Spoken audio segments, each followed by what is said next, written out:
எல்லாத்துக்கும் வணக்கம். இன்றைக்கி நம்ம பார்க்க போகிற ஆப்போட பேர் பார்கோட் ஜென்ரேட்டர். இந்த ஆப் எதுக்கு யூஸ் ஆகுதுன்னா, சப்போஸ் நீங்கள் ஒரு கம்பெனியில் வேலை பார்க்குறீங்க, அங்கே ஃபைல்ஸ் எல்லாம் நிறையா அடுக்கி வச்சுருக்கீங்க.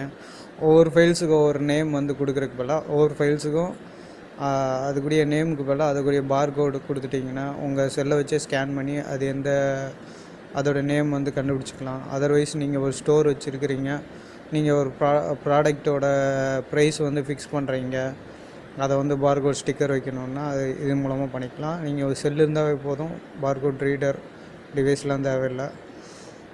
இது மூலமாகவே அதோடய ப்ரைஸை ஜென்ரேட் பண்ணி அந்த பார்கோட ஸ்டிக்கரை ரெடி பண்ணிக்கலாம்.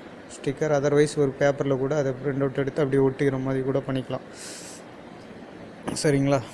இப்போ இந்த ஆப்புக்கு போகலாம்.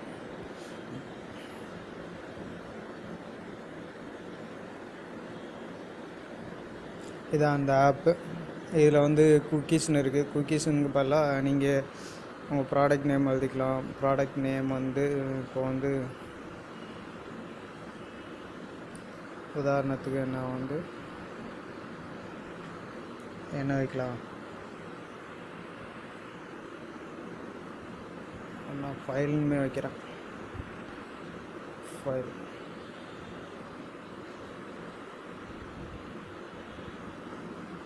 ஓகேங்களா? அந்த லிஸ்ட்டில் பார்த்தீங்கன்னா ஃபைல்னு க்ரியேட் ஆகிருக்கும். சாரி, நான் அதை சேவ் பண்ணல.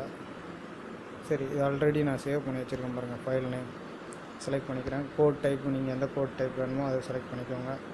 நான் 128 செலக்ட் பண்ணியிருக்கேன். கிளிக் பண்ணிக்கோங்க. ஃபைல் நேம் என்னன்னா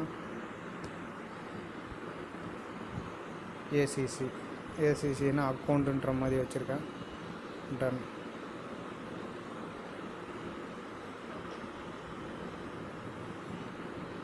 இல்லை ஒரு ப்ராடக்டோட ப்ரைஸுமே வச்சுக்கலாமே. அமௌண்ட்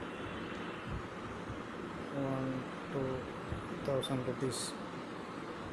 அதோட பார்கோடு ரெடி ஆகிடுச்சு. இதை ஸ்கேன் பண்ணால் 1000 rupeesனு உங்களுக்கு டிஸ்பிளே காட்டும். சேவ் கோடு சேவ் பண்ணியாச்சு. சேவ் கோடு நான் அதுக்கு முன்னாடி அக்கௌண்ட்ஸுன்ட்டு ஒரு இதை சேவ் பண்ணியிருக்கேன். அதுக்குரியது இது காட்டுது. இதை நீங்கள் ஒரு ஸ்டிக்கராக பிரிண்ட் அவுட் எடுத்து ஒட்டிட்டு அந்த ப்ராடக்ட் மேலே ஒட்டிட்டு நீங்கள் செல்லில் பார்கோட் ரீடர்னு தனியாக ஆப்லாம் இருக்குது. அது மூலமாக ரீட் பண்ணி இந்த கோடில் உள்ள வேல்யூ நீங்கள் எடுத்துக்கலாம். சரிங்களா? இப்படி இந்த ஆப்பை யூஸ் பண்ணிக்கலாம். இந்த வீடியோ உங்களுக்கு பிடிச்சிருந்தால் லைக் பண்ணுங்கள், உங்கள் ஃப்ரெண்ட்ஸ்க்கு கூட ஷேர் பண்ணுங்கள். நன்றி, வணக்கம்.